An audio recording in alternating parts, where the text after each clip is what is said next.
Yosh, salut à tous et bienvenue sur Manga Corp pour un achat manga beaucoup trop conséquent. En effet, il n'y a pas eu d'achat manga le mois dernier, donc vous vous en doutez, ce mois-ci vous allez en bouffer. En plus, il y a eu la Japan Expo, donc il y a eu beaucoup de sorties.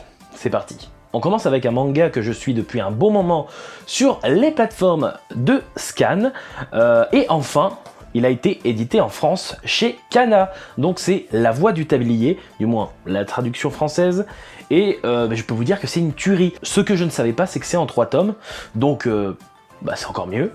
En plus, c'est un Furio, donc pour ceux qui ne le savent pas, Furio signifie délinquant, certains vont dire bad boy, bon voilà, il y a plein de traductions qui existent, mais normalement le terme c'est délinquant.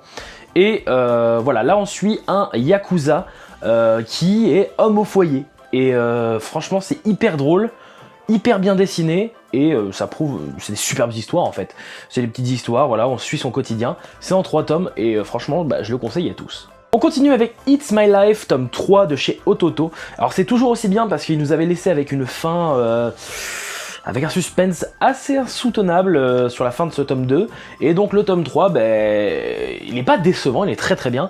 Mais effectivement, j'aurais voulu un petit côté assez plus badass, on va dire, voilà, plus badass pour ce tome 3, même si c'est toujours aussi bien, c'est aussi rafraîchissant que les 2 premiers, donc voilà, c'est une série que je vais suivre avec plaisir, même si j'espère qu'elle va pas faire 20 tomes.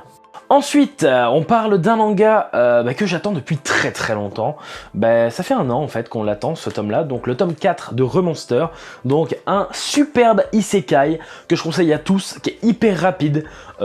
Franchement, en 3 tomes, il s'est passé plein de choses, et on va les attendre parce que c'est des tomes qui, je crois que c'est 1 par an, donc on a le temps, mais c'est pour ça, savourez-le. Mais si vous ne connaissez pas Remonster, franchement faut vous y mettre parce que c'est une autre tuerie.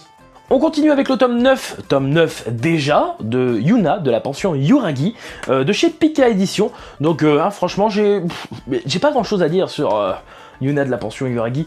Ça avance terriblement lentement, du moins l'intrigue principale, donc pourquoi, du comment Yuna elle est comme ça, etc. Mais sinon, c'est toujours aussi plaisant à lire. Voilà, on n'attend pas une grosse intrigue, c'est juste, comme It's My Life, c'est rafraîchissant. Par contre, on est déjà au tome 9. Je vois pas les tomes passer. Dans le dernier achat manga, je vous avais dit que j'avais acheté Freezing, les 32 tomes de Freezing. Et avec cet achat-là, j'avais aussi acheté tous les tomes de Pandora Hearts. Donc j'ai lu pour le moment 3 ou 4 tomes de Pandora Hearts. J'avais déjà essayé de le lire en scan ou en animé, je ne sais plus. J'avais trouvé ça très lent et j'avais abandonné. Là je les ai achetés. En plus c'est en manga, donc tout de suite ça se lit plus vite. Donc j'ai lu 3-4 tomes, j'ai un peu de mal, j'aime bien, mais c'est pas aussi accrochant qu'un Remonster ou d'autres œuvres vraiment qui nous donnent envie de lire la suite. J'y vais lentement, c'est pas mauvais, loin de là. Je suis sûr que par la suite ça va être ouf, du moins c'est ce que j'en ai entendu, et vu qu'il y a 24 tomes, avec plein de petits tomes en plus, avec des informations sur les personnages, etc. à mon avis, c'est un univers très grand, et je pense que la suite va être très très bonne. Mais c'est vrai que le début est assez lent, et voilà, il n'y a pas beaucoup de suspense, on y va à notre rythme. Donc si vous connaissez Pandora Hearts, essayez de me hyper dans les commentaires histoire que je me mette à la suite. Petite pause dans les mangas pour vous parler d'un artbook que j'ai trouvé à la Japan Expo. Je ne comptais pas du tout en acheter, je suis pas très artbook par rapport à Idan. Et finalement, j'ai trouvé un artbook de Ken Akamatsu. Donc Ken Akamatsu, c'est Negima, c'est Yuka Holder, et plein d'œuvres comme ça, donc très harem, très chi, mais c'est un peu le précurseur du harem. Et c'est un auteur que j'aime beaucoup, un mangaka que j'aime beaucoup. Donc je suis très content de l'avoir trouvé. Je ne suis pas sûr qu'il soit sorti en France, donc tant mieux. Bon, pour 35 boules je crois, donc ça fait mal au cul, surtout que là je vois qu'il est à 2500 yens. Donc ils se sont fait une belle marge, voilà. Mais bon, étant donné que je pars au Japon en septembre, j'aurais pu le trouver, mais ça fait ça de moins à ramener dans la valise. Je vous parlais de Freezing tout à l'heure, et oui, je les ai terminés. Je les ai bouffés comme jamais. En 1 semaine, je crois, tous les tomes. Donc j'avais acheté que les 31 premiers, donc là, j'ai acheté le 32 bien sûr. C'est 1 tome par an, à ce que j'ai compris. Donc franchement, il va falloir prendre son mal en patience, parce que là, on est déjà au tome 32. les tomes vont très très vite. Par contre, c'est une tuerie, ça c'est clair, c'est une tuerie. On approche de la fin, on est dans le dernier arc, et ça c'est appréciable, parce que, c'est pas que j'en ai marre, mais je veux qu'il termine sa série, parce que j'ai vu qu'il en avait fait d'autres en plus de celle-ci. Donc voilà, on verra bien, mais j'attends la suite avec impatience. Freezing, c'est de la bombe. Et le tome 4 de chez Kana, alors voilà, pas grand chose à en dire pareil, comme It's My Love, comme Yuna de la pension Yuragi, c'est une œuvre vraiment très rafraîchissante, mais en plus de ça, c'est un shoujo qui est drôle, donc comme à tous les achats manga où je le présente un titre d'Eli, eh bien sachez que je le conseille parce que franchement, c'est toujours un plaisir de le lire. Alors, il n'y a pas longtemps, Kana m'a fait plaisir. Pourquoi? Parce qu'ils ont enfin édité l'adaptation manga du spin-off de Seraph of the End, la catastrophe de ces 16 ans de Glen Ichihose. Donc pour ceux qui connaissent Seraph of the End, eh bien vous savez qui c'est Glen et vous savez ce qui s'est passé. Mais là, on va y avoir beaucoup plus de détails et c'est vraiment très intéressant. On dirait vraiment une œuvre à part entière en fait. Plus qu'un spin-off, je pense que ça va nous apporter beaucoup de choses. Dog End, tome 4, Dog End, voilà, je sais pas ce que je peux en dire de Dog End, c'est très très bon, comme d'habitude. Après, voilà, je trouve que ça manque de fond. C'est-à-dire qu'il y a de la baston entre assassins en permanence, et ça avance pas trop dans l'intrigue, du moins dans ce tome-là. Ça ne me déplaît pas forcément, voilà, mais je préfère le préciser. Et justement, en parlant d'intrigue, contrairement à Dog End, Fire Force de chez Kana, le tome 11, lui il avance, et il avance d'une telle rapidité que c'en est impressionnant. Fire Force est une tuerie, il faut le lire, et si vous aimez pas trop les mangas et que vous préférez les animés, sachez que la série vient de débuter sur Wakanim et ADN, je crois. J'ai pas encore regardé les épisodes, mais à ce qu'on m'a dit, l'animation est magnifique, donc Fire Force, je vous le conseille. Jagan, tome 3. Alors Jagan, ça fait un bon moment que j'avais les 2 tomes sur mon étagère et je les avais pas lus. Je les avais pas lus, c'était Idan qui avait fait la découverte du mois et je savais que c'était bon, étant donné que j'avais vu la découverte du mois de Idan, étant donné que c'est moi qui l'ai monté, mais voilà, j'avais d'autres choses à lire et je me suis tapé les 2 tomes et j'ai acheté le 3e et c'est une tuerie, surtout le tome 3 qui va dans une direction, franchement je m'y attendais pas. Voilà, je pensais vraiment que ça allait être très solitaire, que le gars allait se refermer sur lui-même, et finalement non. Et là ça part vraiment dans quelque chose que j'adore. Donc Jagan, franchement, c'est un peu barré, mais c'est ouf. Le tome 1 de Kemono Incidence. Alors j'ai aussi le tome 2, parce qu'il est sorti en avant-première à la Japan, je crois. À moins qu'il soit déjà sorti, je ne sais plus. Mais en tout cas, si vous le trouvez, c'est normal. Donc le tome 1 et 2 de Kemono Incidence. J'ai hésité à faire une découverte du mois, finalement non, par manque de temps, dû à la Japan Expo bien sûr, mais je voulais quand même vous en parler parce que c'est une œuvre que je suivais un petit peu en scan, et maintenant qu'elle est sortie, je suis assez content parce que ça vaut le coup, et le personnage principal, alors j'ai plus vraiment le nom, mais voilà, Kabane, qui est un personnage intéressant, très intéressant à suivre. C'est un jeune garçon mi-ghoul, mi-humain, et c'est quelque chose d'assez... Pour moi, c'est une série sans prise de tête, mais qui a des personnages assez attachants. Ça ne nous montre pas trop de choses, on n'est pas perdu. Je conseille Kemono Incidence.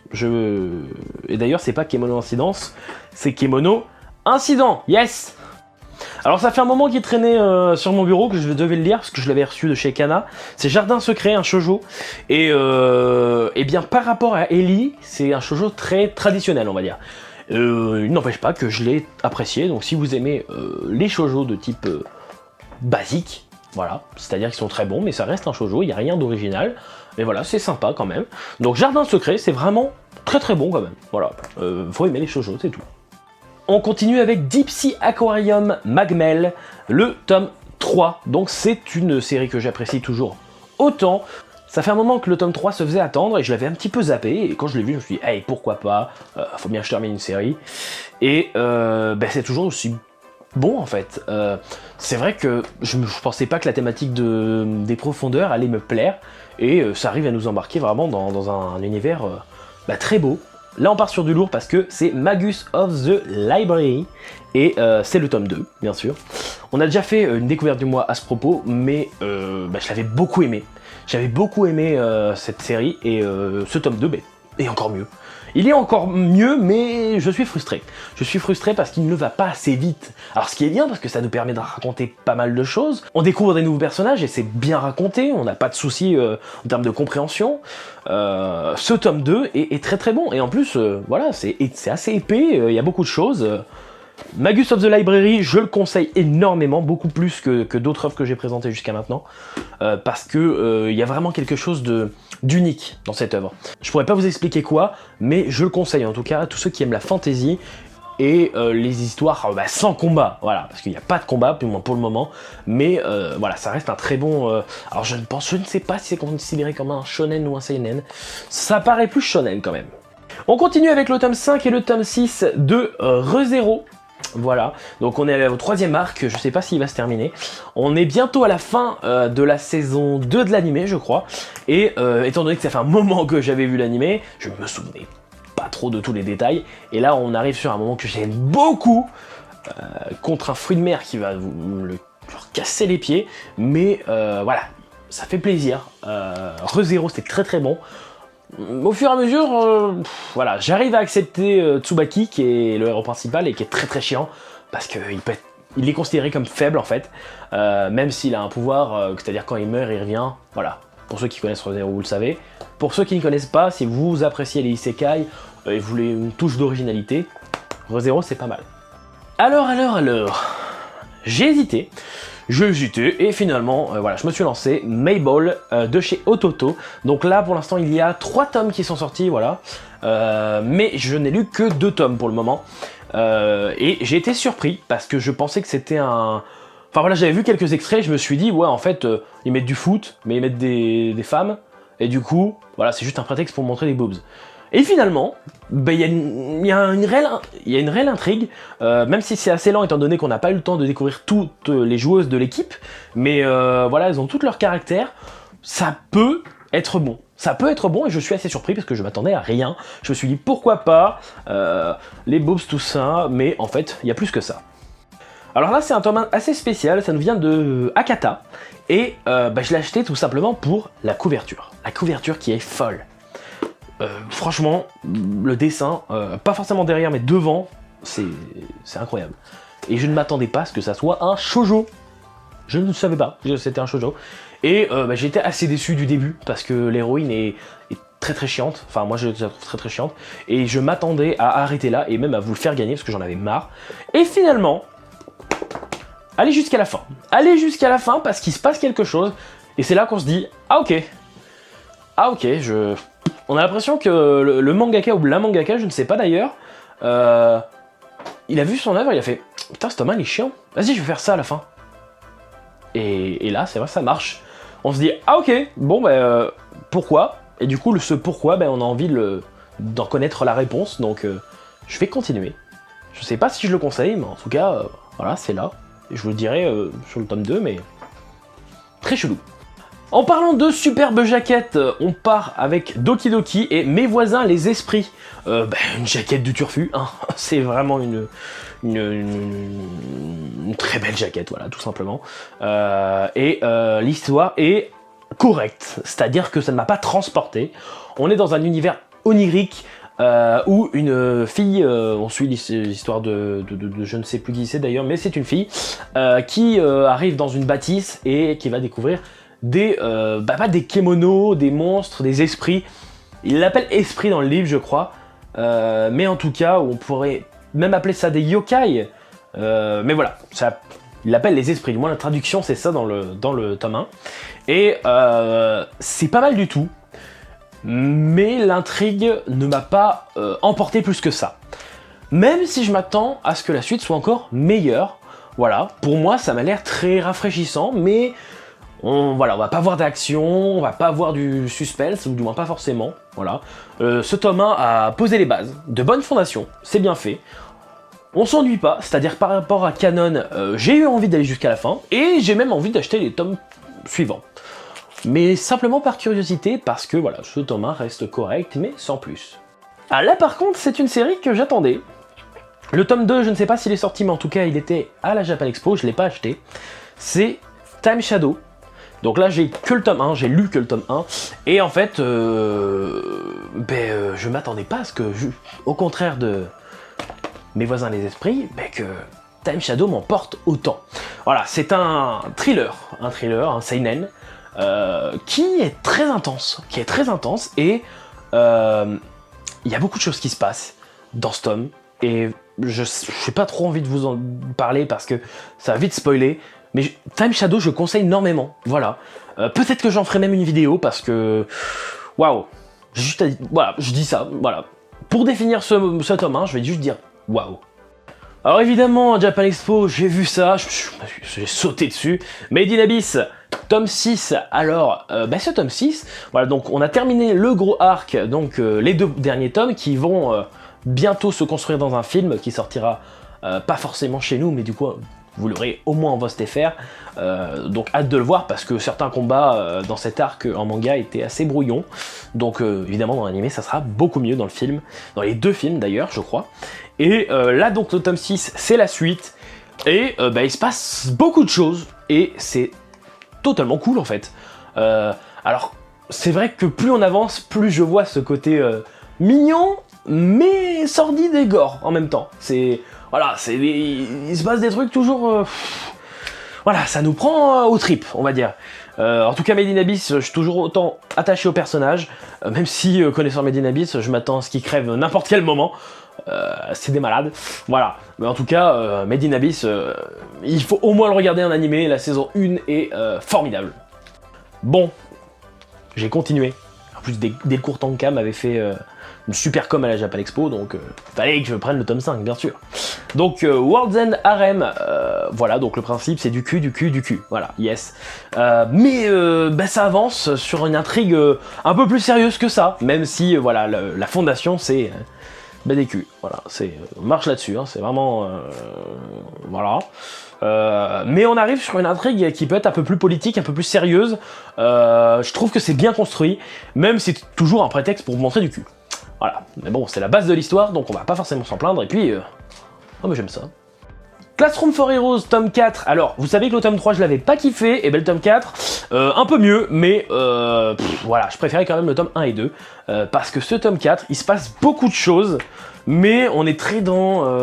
je sais pas, je m'attendais à quelque chose de plus sérieux. Au tome 3, on nous a montré qu'en fait, le héros, sans plus, et là, voilà, ça enchaîne des petits trucs comiques.